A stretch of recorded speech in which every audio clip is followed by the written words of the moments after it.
Hi, I'm Dan Schmitt. I do a motorcycle racing TV show, Team Chicago Challenge. My email is teamdan45@gmail.com. My website is teamchicago.tv. We're at the EAA AirVenture. I'm looking at many different aircraft. I'm going to do a couple shows from here at least, maybe 3. So this is my first opening. It's a beautiful day. It's the Saturday, and I usually come on Monday, but I raced and other items, so today is Saturday. I got to talk to some great people with great aircraft. This is really a very good show. You're going to see, you're going to do 2 or 3 shows from EAA AirVenture. So let's check out let's check out first the opening ceremony, and then we'll get into talking to some of the owners of these aircraft, some of the pilots. It is a great day. Don't forget my email. I'd love to hear from my audience what you think of the show. It's teamdan45@gmail.com. When I arrived in Oshkosh, Wisconsin, the first thing I took a look at is the camping area. This camping area is approximately 1 mile by 1 mile. This year, more than 13,000 campsites. So we've got tens of thousands of folks camping on the grounds, spending nearly the whole week celebrating the 70th anniversary of the EAA AirVenture, going all the way back to 1953. At the front gate, we see some of the thousands of people. The total number this year, attendees, 677,000 people during this week in July attended the EAA AirVenture. We're going to take a look at the workshop area. Over 1,400 educational sessions were held during this week. You have to remember, the EAA was founded on the principle that every American has the right to own an aircraft and fly an aircraft and to build their own aircraft. These workshop sessions give folks the education they need for the various components that build an airplane. And I made my way over to Fighter Town. Yes, the Warbirds are on the north end of the field, and I get to see a great number of Corairs. EAA is honoring the Corsair this year, and I had the opportunity to talk to the pilot of this aircraft. This Corsair, what makes it kind of unique is that it was built by the Goodyear Tire Company in the 1940s. Let's talk to the pilot. I'm Louis Horschel. I flew this beautiful FG-1D Corsair in here today for Oshkosh AirVenture. So this is one of 540 that went to New Zealand. This one went in 1943, came back here for restoration, and I've been flying it now for about 5 years. So where are you based out of? I'm based in Kissimmee, Florida. That's Stallion 51. We do flight training for Mustangs and Corsairs and stuff like that. So you're saying there's only 2 surviving of this? 2 surviving from the ones that went down to New Zealand, yes. Right. Yeah. Right. Thank you, Louis. As we take a look around at some of these Corsairs, I should point out the inverted gull wing, as you can see here, was used because this aircraft had the Pratt Whitney R2800 engine with a huge propeller. This Pratt Whitney engine makes up to 2,450 horsepower. It is twin 9-cylinder radial engine 18 cylinders, and they needed that huge propeller to take advantage of the horsepower. These aircrafts were primarily used in the Pacific Theater, and they were supplied to the Australians and the Royal Air Force in New Zealand. The Navy and the Marines used the Corairs. Their kill ratio was pretty impressive. They took out over 2,000 enemy aircraft during World War II and only lost 189. This aircraft came with 6 50 caliber machine guns, could carry bombs and rockets. The F4-U4 Corairs was a very fast airplane. Maximum speed was 453 miles per hour. Its cruising speed was at 215 miles per hour and had the range of 900 miles. Also on the field was a great number of P-51 Mustangs. This one here is Old Crow. And then we spot 3 more P-51s with the same markings on the tail. The P-51 first flew October 26, 1940. The first models came with the Allison engine, and then the P-51D had the Rolls-Royce Merlin V12 engine producing 1,695 horsepower, and it had a dual supercharging system. These here you will see have the open canopy that would slide back. I spotted this gal who was modeling around these aircraft. I didn't catch her name, but I gave her my card and I told her I would send her video from this show. We are now looking at one of the red tail-feathered P-51s that were flown by the Tuskegee Airmen. Over 1,000 black Americans were trained to fly, and they flew in Europe protecting bombers as they went over Germany. The Tuskegee Airmen flew over 15,000 sorties over Europe, and they only lost 66 men. Protecting the bombers that were doing daytime raids over Germany. You will notice the canopy on this aircraft resembles the canopy on the P-40 Warhawk. Now most folks will identify the P-40 as a flying tiger. In 1940 and 1941, China was our ally and Americans were fighting for the Chinese. This one is marked with the Royal Air Force markings and flew in Africa. Let's talk to the owner. I'm Tim Savage. This is a Curtiss P-40N Warhawk, which served in the Royal Australian Air Force. In 1944, it went off the runway. They pushed it in a ditch. They pulled it out of the ditch in 2001 and restored it. It's currently marked as a Royal Air Force 260 Squadron fighter that served in the Libyan desert. So how did you get it? I bought it from a broker. It just came up for sale, and I've always wanted one, so I purchased it. So what's something like this go for? Was it flying when you bought It was flying. It looked just like this. Just like this? Anything to it. They're between $2 and $3 million. So. Right. All right. A question I asked many, many years ago, what does it cost to maintain something? Do you get to fly it? Yes, and it's not terribly expensive given what it costs to own. I mean, I don't know an exact number because I don't keep track of it. Right. It burns a lot of gas. That's the biggest thing. Right. Because they're not fuel efficient. No, not at all. No, not at all.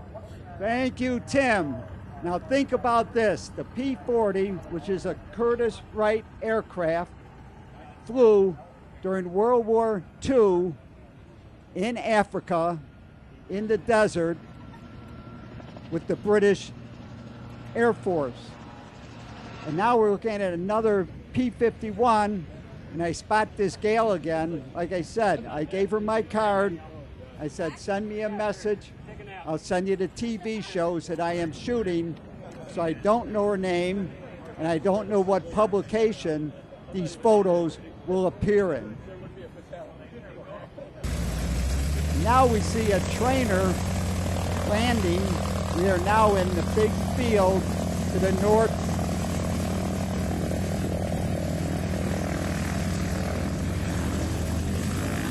You get to hear one of those great radio engines, and now we spot Devil Dog.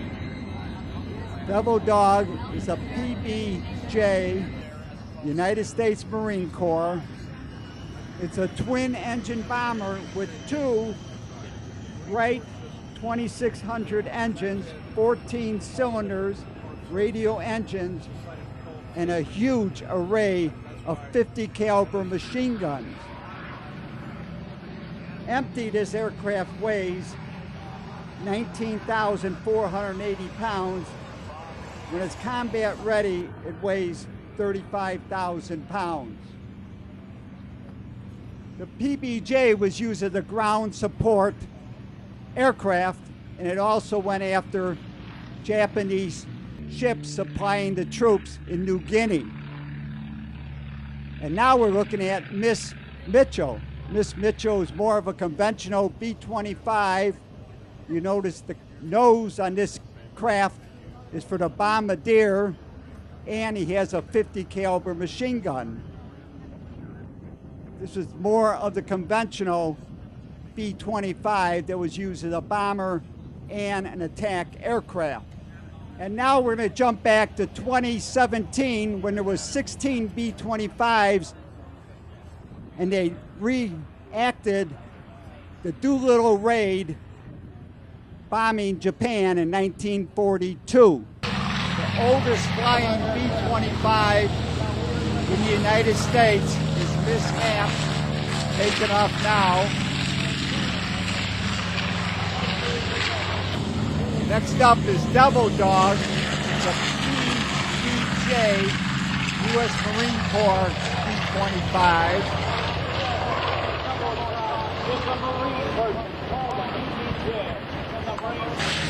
Next one up is Briefing Time.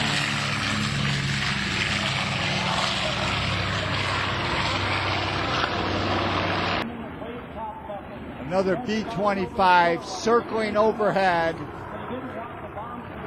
as they line up a mock raid on Tokyo, commemorating the Doolittle Raid as we see Panchito, the Disney character.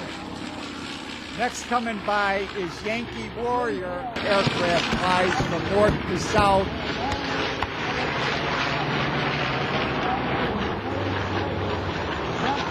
They start dropping bombs on the runway to remind us of the Doolittle Raid, 1942, 16 B-25s launched from the deck of the USS Hornet with less than 400 feet to take off as we see Panchito come by one more time, followed by Yankee Warrior. Then we have a Russian replica, yes, during World War II. The communist Russians were our allies. And overhead, I believe this is the oldest flying B-25. It is Miss Hap's. Another B-25 overhead. Canadian with the D-Day stripes.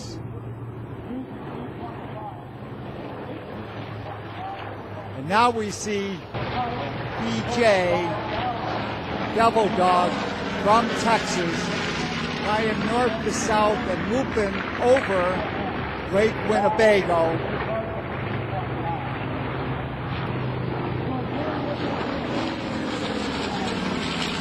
sights, the sounds of these aircraft flying overhead. It is great. It looks great. It sounds great. And now Hot Jen comes overhead again, the Canadian aircraft. The D-Day stripes were the stripes that they painted on all the aircraft on D-Day during the invasion.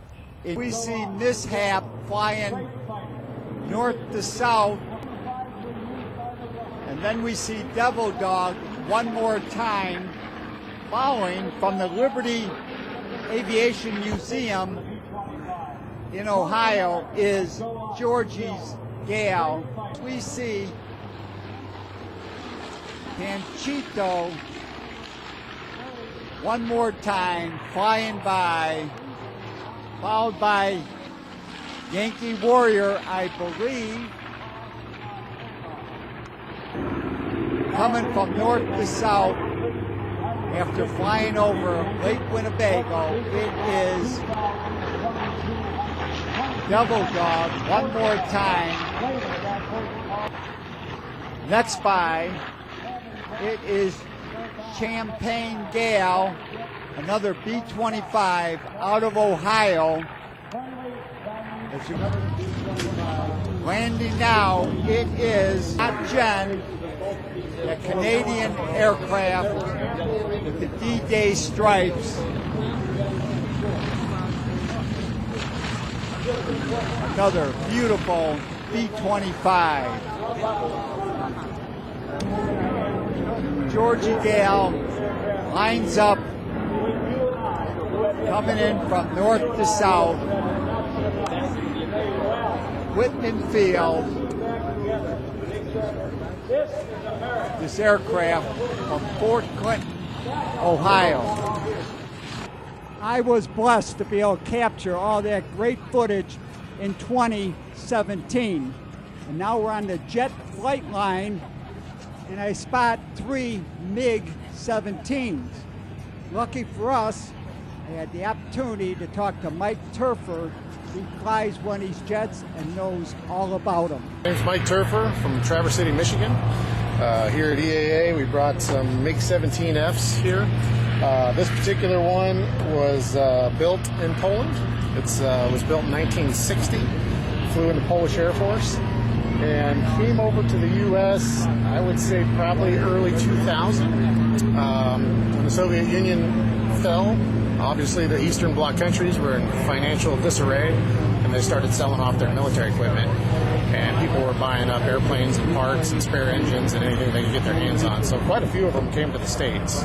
And today I would say there's probably between 8 and 10 flyable ones, and quite a few more in museums in various places.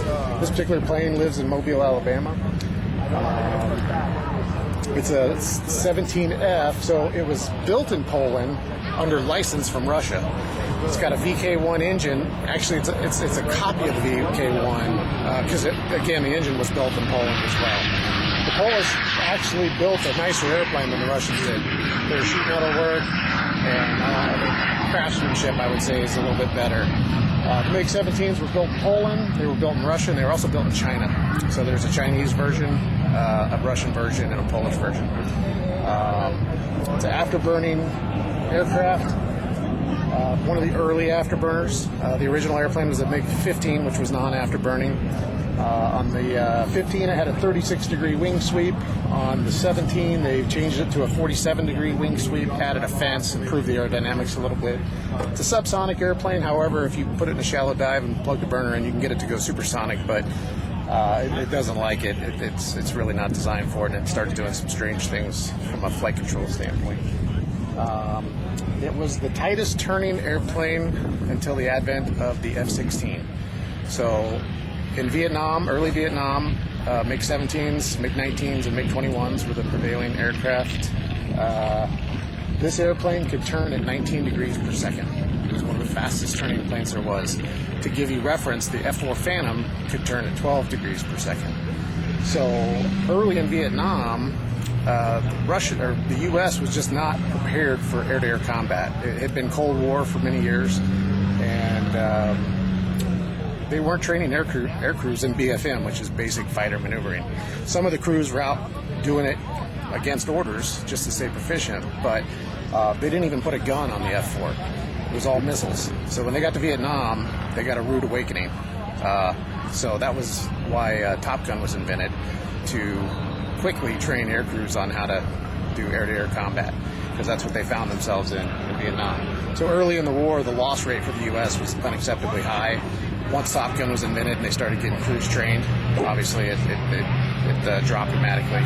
And but this airplane, they captured a 17 and a MiG-21. I don't remember exactly where they got them, but they took them to Area 51. They studied them, and they flew them against every U.S. aircraft in our inventory, and figured out the tactics on how to fight it, and found that these were really good, simple, rugged, capable fighters, really well built.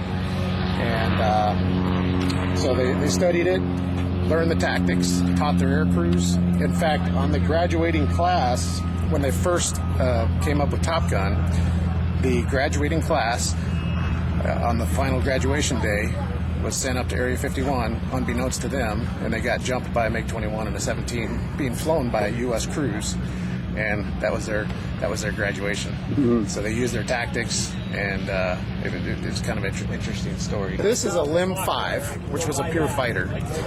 This is a LIM 6, and the way you can tell the difference is if you look at the tail here, on the LIM 6, there's a bulb. You see that bulb back there? And that bulb is a drag chute. This airplane had rockets, missiles, and then they came out with a later model called the PF, which actually had a radar on it. It has a little bulb in the nose. These are all Polish aircraft, built in Poland. This one was built right around in fact, they were all built right around 1960. And we've acquired them here in the States and fly them at air shows and like to showcase them. And they're great little airplanes, and people love them. So what about that third one? That's almost identical to this one. In fact, this is serial number 1713. That one's serial number 1726. Okay. So they're like brothers. Okay. So what's it like to fly it? I mean, what's your jet experience? I got 14,000 hours myself. I've been flying since I was 14. Flown corporate jets my whole life. Flown aerobatics, since the mid 2000s. Ended up never was in the military, but ended up getting into the classic jets about 7 or 8 years ago, and then through that group learned formation, and then formation aerobatics and regular aerobatics. Got my SAC card so I can do low level aerobatics at an air show. Just been learning over the years and collecting the credentials we need to actually fly these airplanes at the air show. This airplane is a hoot to fly. It's extremely fast, turns really well, easy to land. It does have a highly swept wing, so you have to be respectful of speeds. You don't want to get slow. But as long as you're respectful of speeds, it's a very honest airplane. The big thing with the MiG that you have to be a little bit careful with is when you get them going real fast, over 400 knots, the flight control forces get really stiff, especially in pitch. So if you're coming downhill, going over 400 knots, you could get in trouble. In fact, that was one of the tactics that they used, was to get a MiG going downhill. Sometimes they'll fly right into the ground because they can't pull out. You can literally pull as hard as you want on the stick, and it just barely goes. So you got to watch your speed on the downhill. All right, so what are these tanks we got here? These are fuel tanks. They hold about 110 gallons each. They're removable. The airplane's limited a little bit speed-wise with tanks on, so we use them primarily for cross-country. And then once we get to the shows, we'll take them off. But they would dump them. I mean, you could dump them when they were in combat. Yeah, this airplane was really, you had to stay close to the base. So they would, the mission, the tactic for these airplanes is they would climb up high, maybe 50,000 feet, pull the throttle way back, get the fuel burn as low as possible, orbit, not too far from their base, wait for a group of bombers to come by, punch their takes off, shoot them, and go home. Right. That was about it. So they're never efficient. None of these Warbirds. Gets about a mile per gallon in cross-country flight. Thank you, Mike, for all that great information. And now we're going to head over to the flight line. We're going to kick off the air show with America's #1 song. And the parachutist with the American flag is in the middle of the screen.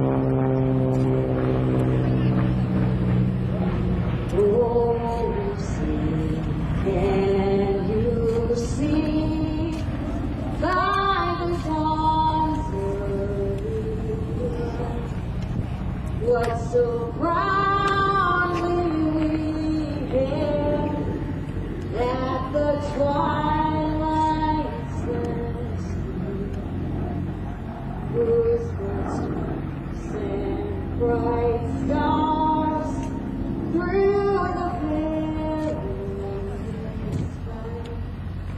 For the ramparts we watched were so gallantly streamed, and the rockets met where the bombs bursting in and gave proof to the night that our flames still burn. Oh, say does that star-spangled banner yet wave for the land of the free and the home of the brave?